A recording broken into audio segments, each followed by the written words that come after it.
Thank you for tuning into the Hacking the Patriarchy podcast. I'm your fervent feminist host, Raven O'Neill, and I get the honors of sitting down with women experts from all walks of life to discuss the ideas, opportunities, and the strategies that women can take advantage of to get ahead in our patriarchal society. So, if one of your love languages is learning how to hack patriarchal systems and structures, I invite you to join us and help move the needle. Hi, listeners. Today I'm sitting down with Alyssa Olerud.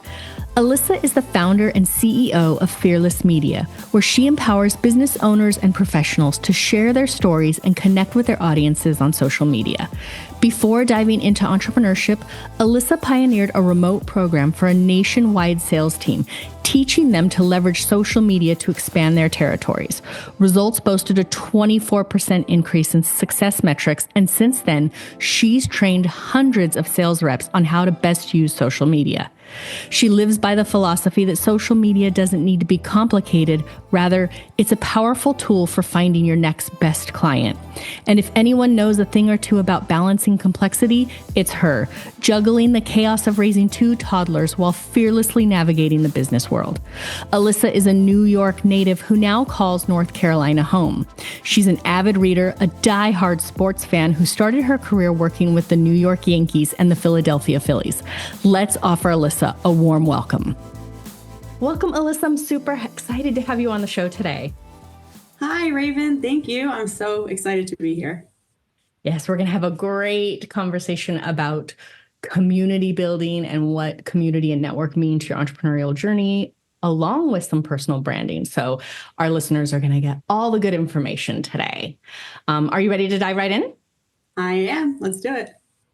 Perfect. The podcast is called Hacking the Patriarchy. So we do talk a lot about how men and women do things differently. This particular episode will be regarding entrepreneurship and, again, that community, network building, and also personal branding. So diving right in, let's talk about how women entrepreneurs can harness the power of community to support and overcome their challenges in this male-dominated ecosystem.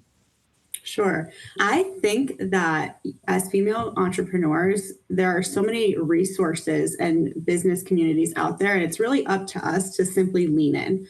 It can be intimidating, especially if you're a newer entrepreneur, to know where you want to spend your energy, where you want to network and things like that.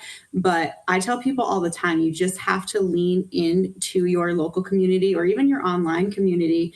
Every niche has their own community and space online that people can go to learn and grow.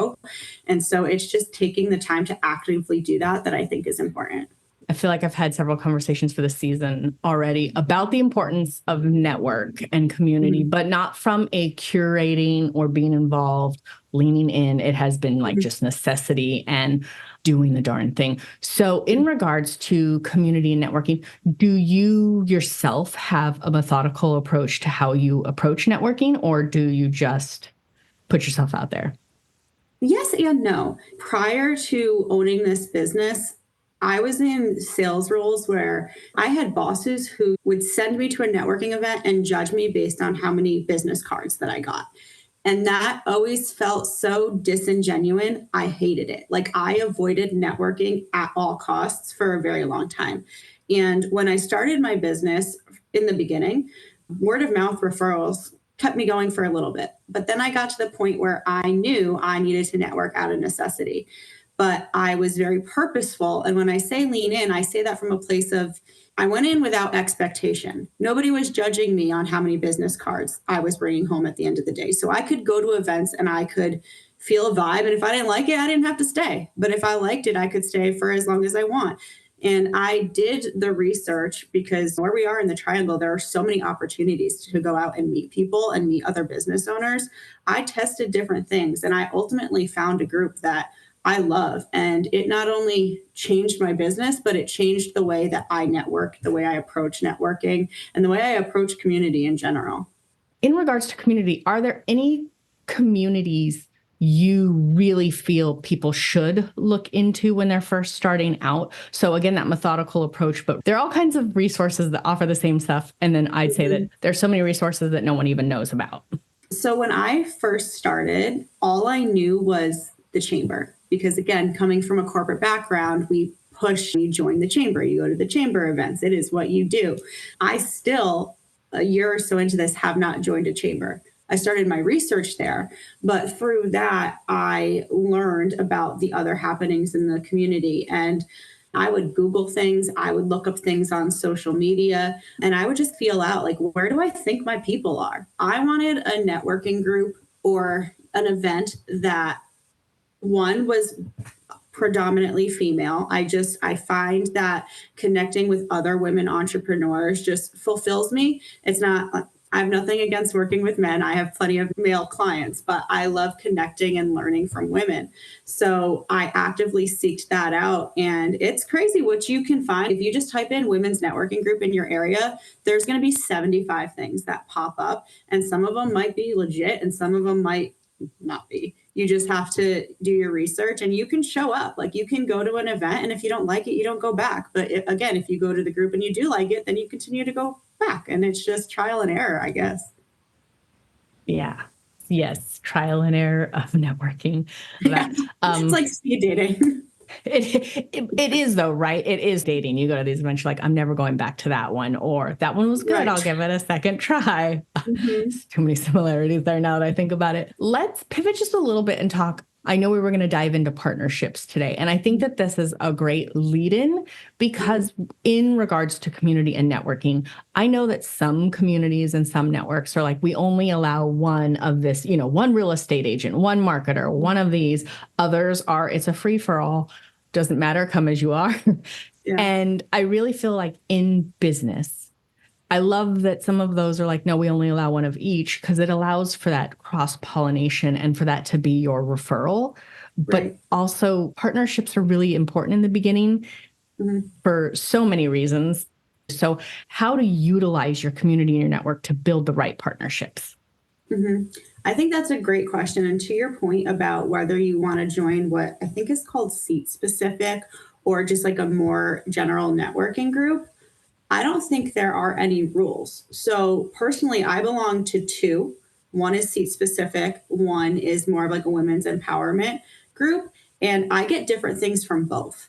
As far as partnerships, I think the key is just not being worried about what other people are going to think, because you're all there for the same reason, generally, right? You want to network, you want to grow your business.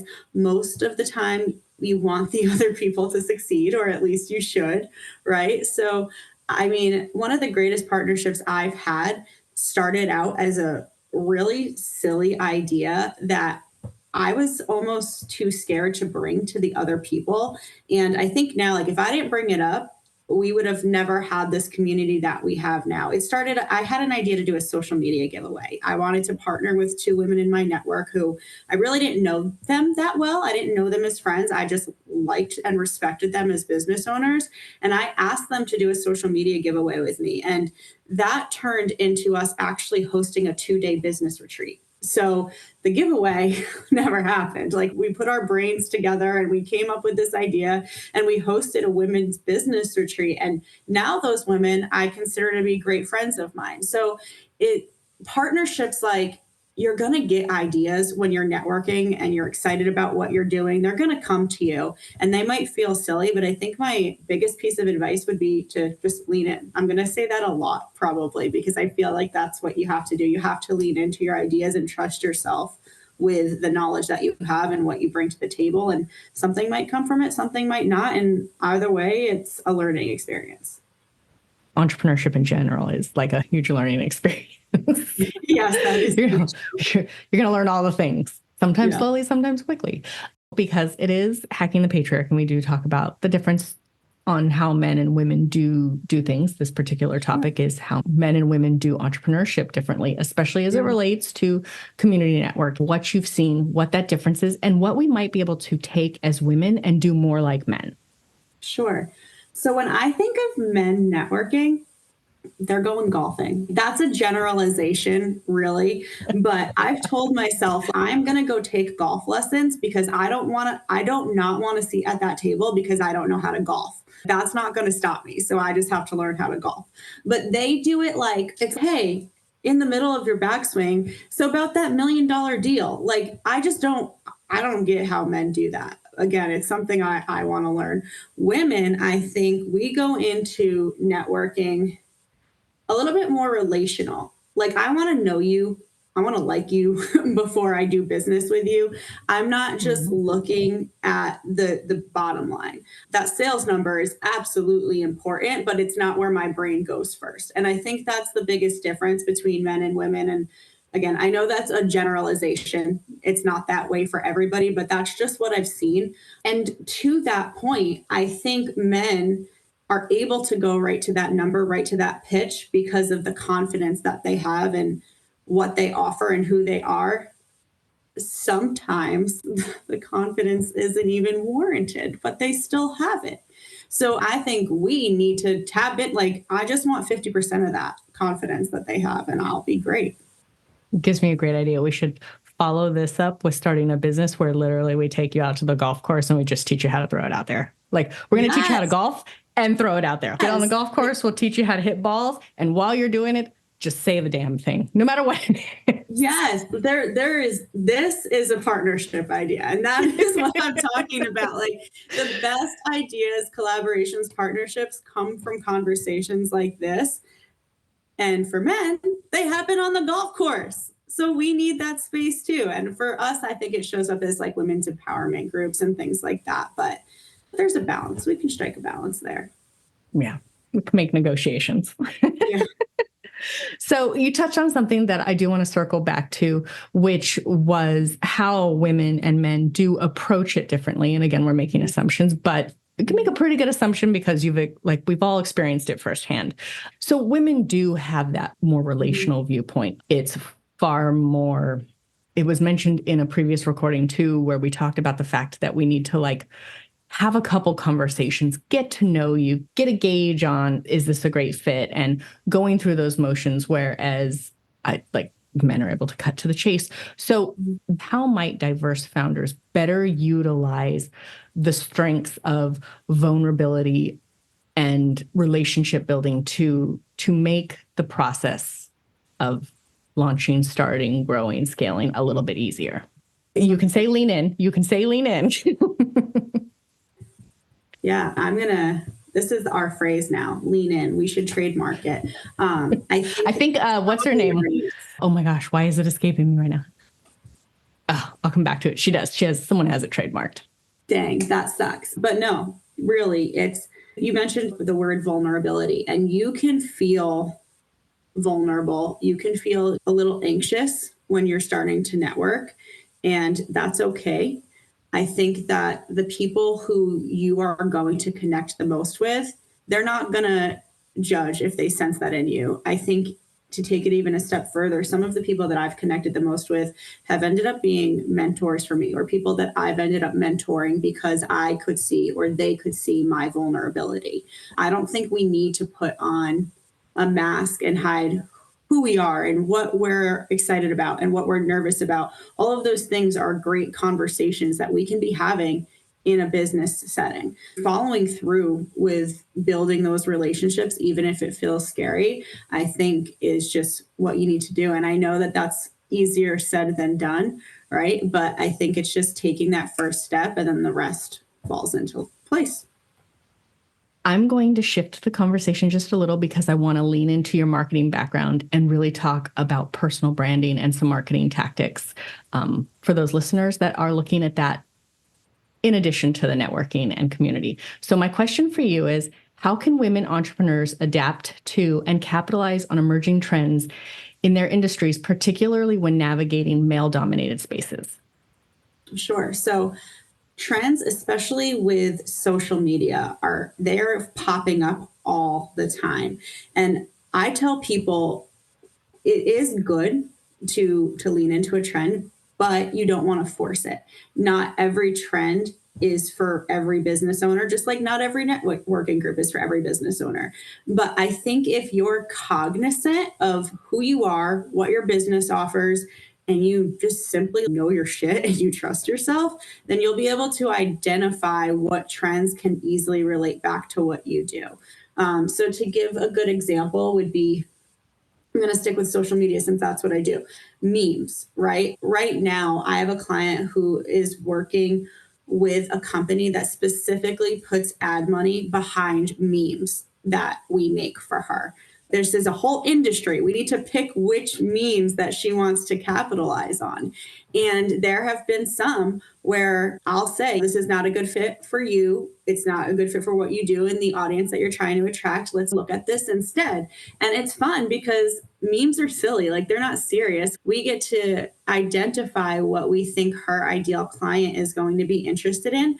And sometimes that ends up being a dancing chicken, and it is awesome. So knowing who you are and what you offer, what you represent, will help you easily navigate all of the various trend options that are out there, and then allow you to choose the ones that you want to focus on. So memes do work, is what you're saying. Yeah.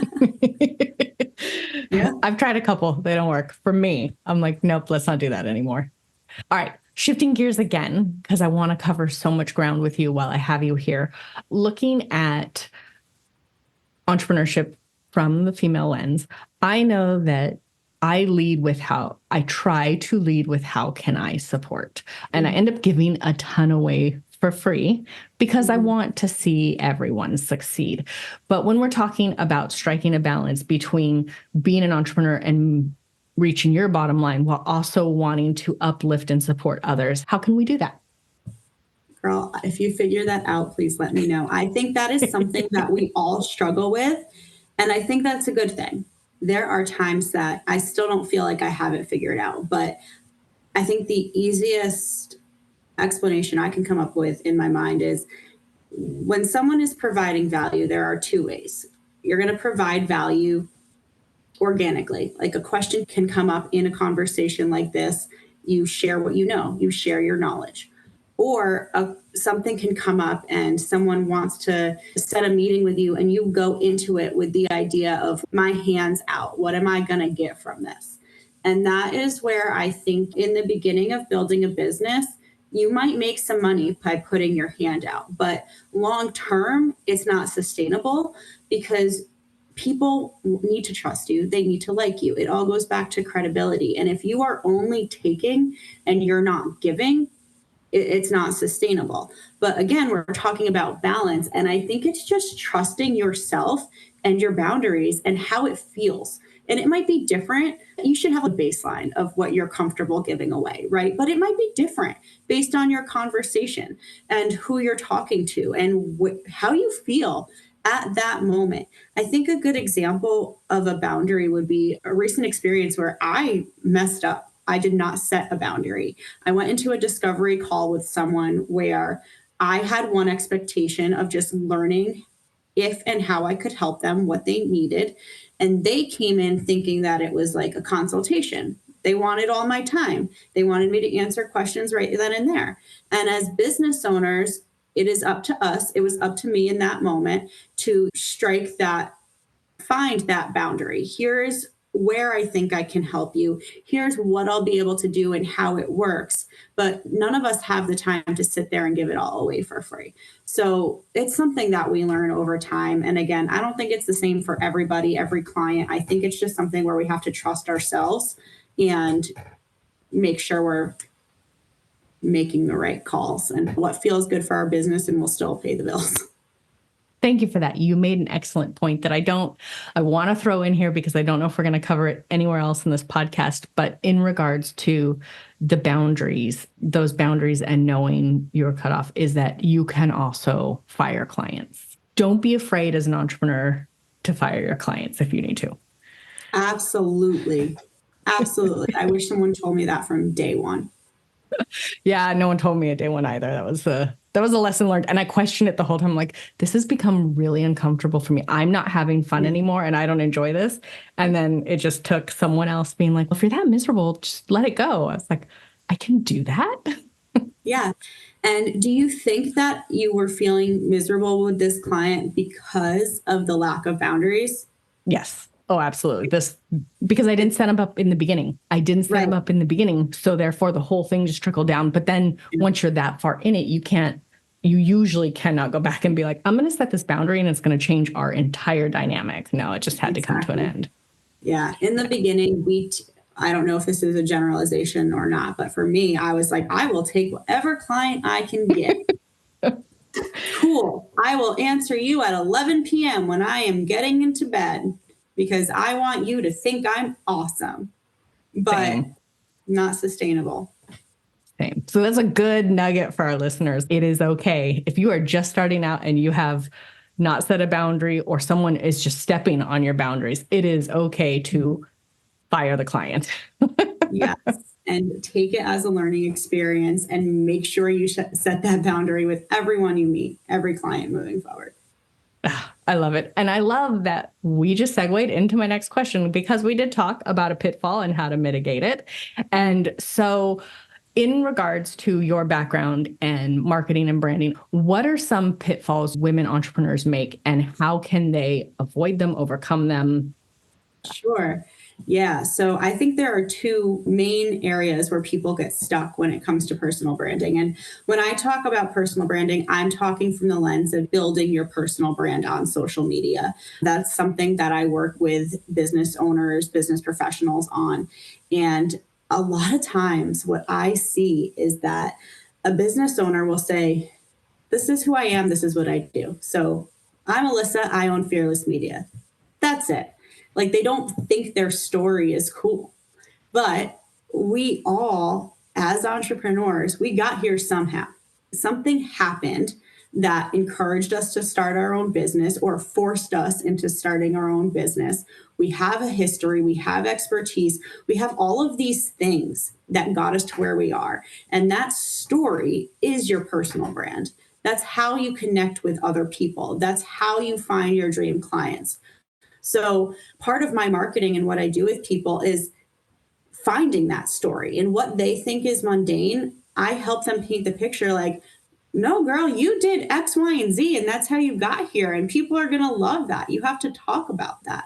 So it's that imposter syndrome, I guess, would be the first pitfall. And then the second would be consistency. It is really easy to say, you know what, I am confident in who I am, and I am confident in my story, and I'm going to show up as this person. But then life happens, and maybe you show up on social media like once a month. At that point, you are just wasting your time because the lack of consistency, it's not really going to build much for you, right? So you have to get over that imposter syndrome, but then you have to find the time to be consistent or outsource your work, which is why I have a business. But building that trust and credibility is super important. And I feel like I've said those words a lot today. And I know it's cliche to say that people buy from people that they like, but it's true. It's like the number one sales philosophy, right? Like you have to know and trust the person before you're going to buy from them in most instances. And that's what a personal brand does for you, is help you establish that credibility factor. Thank you for that answer. Authenticity does seem to rule. Storytelling and authenticity is the way you distinguish yourself these days, definitely. Mm-hmm. So different from my previous corporate background where it was trade shows, third person, which makes it difficult when you jump from one to the other to fully embrace talking about yourself.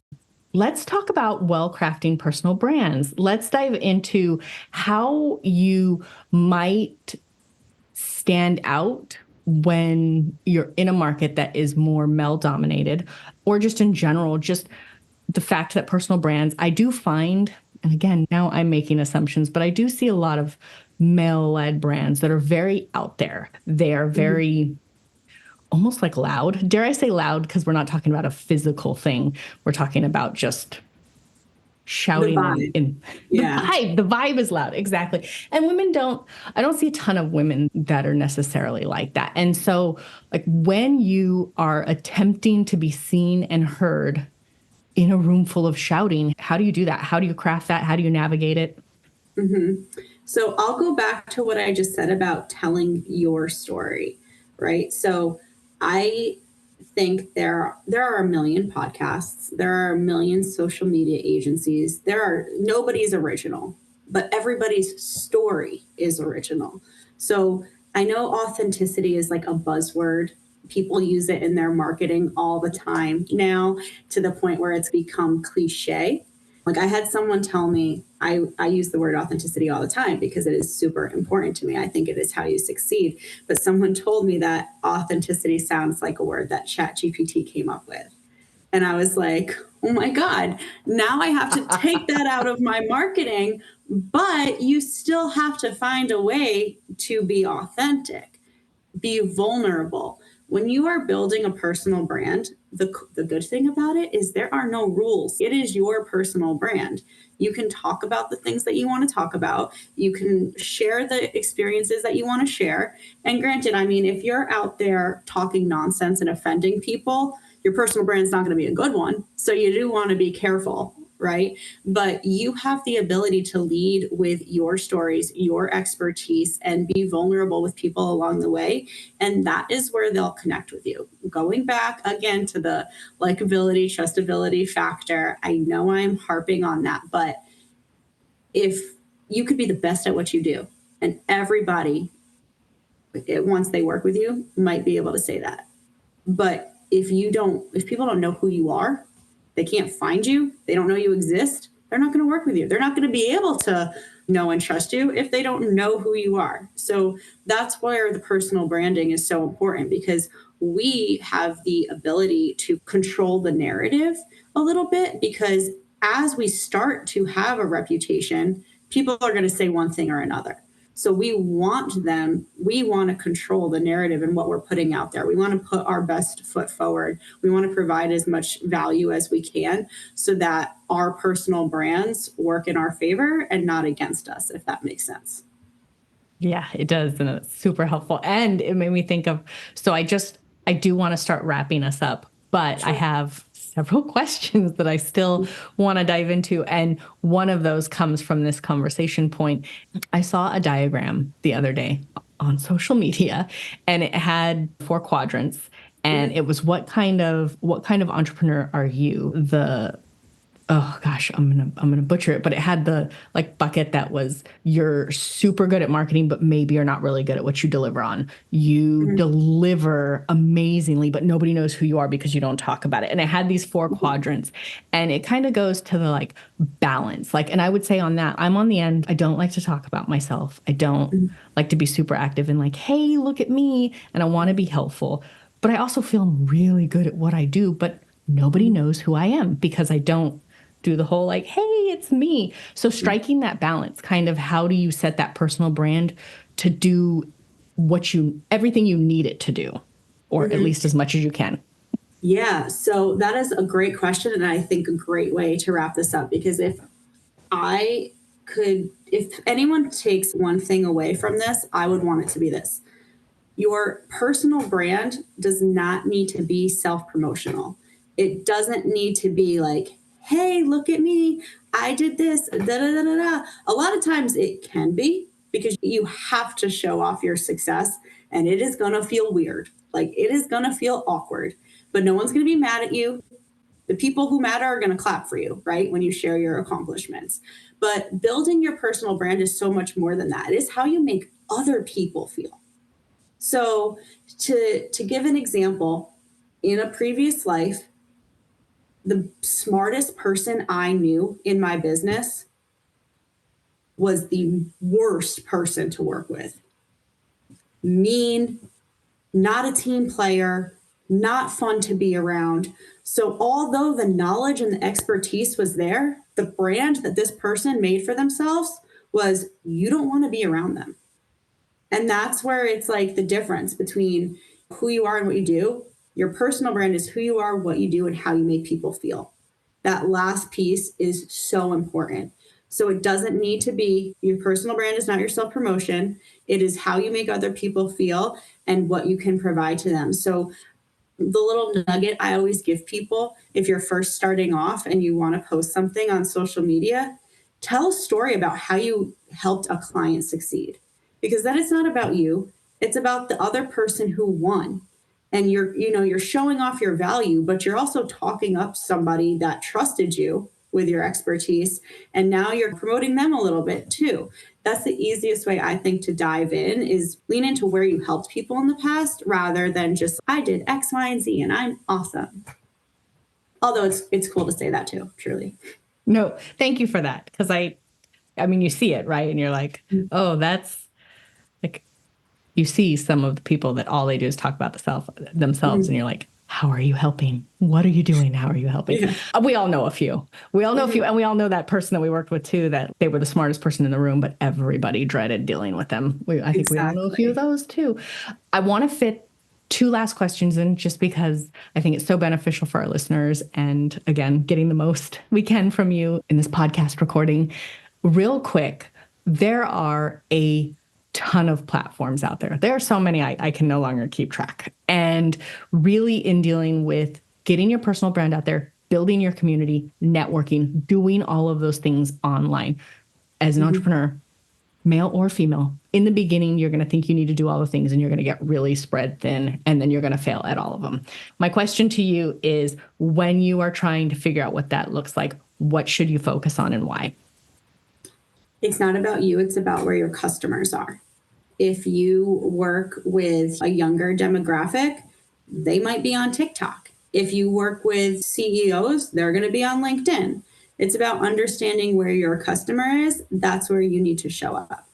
In general, I will say I advise all of my clients to show up on LinkedIn, because the beauty of LinkedIn is it's ultimately like an active resume. So what you're doing today might not be what you're doing in 10 years. So that client might change, but the fact that people can get to know you professionally and the expertise that you bring daily on LinkedIn is such a powerful platform.